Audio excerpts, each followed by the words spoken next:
buy one get two បងទិញបើមានលេខឥឡូវខ្ញុំមាន special ពីលេខ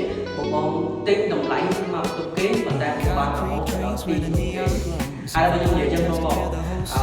ពេលនេះគេហៅថា mini two bedroom តម្លៃស្មើមកទុកគេទេប៉ុន្តែខ្ញុំបានរហូតដល់2គេឥឡូវខ្ញុំទៅបងទៅ master bedroom បងស្លាយថតវិញស្លាយទៅជាវហើយ master bedroom master bedroom គឺធំទលាយមែនតើហើយបងគឺបាន enjoy ជាមួយនឹង view ហើយ view ហ្នឹងគឺ view បែរទៅទលាយទៀតដាក់មកមើលជាមួយនឹងអត់ទៀតនេះគឺជាទលាយប្រាសាទហើយទីរបស់យើងគឺបែរទៅខាងកើតត្បូងយើងមើលឃើញទៅខាងសាក់ខ្មៅហើយនឹង Eon 3ក៏ដូចជាបរិយាយន្តហោះថ្មីបងសងចាំខែត្រឹមតែ$400ទេនេះគឺបន្ទប់គេងទី1ហើយបងចេញមកក្រៅវិញគឺកន្លែងបន្ទប់ទឹក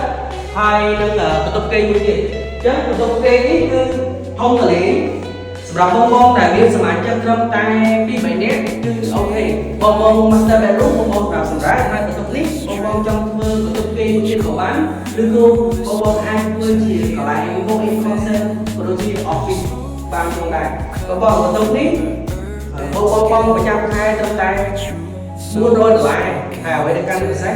គឺបងរំលោះអត់តាមប្រាក់រហូតដល់30ខែហើយdown payment ត្រឹមតែ10ទៅ30%ទេគឺអាចចូលរំលោះបានតែម្ដងបងសម្រាប់បងមានបន្ថែមអាចធ្វើការតំណងបងប្អូនបានដែលមានលេខទូរស័ព្ទនៅខាងលើអរគុណច្រើនបាយបាយ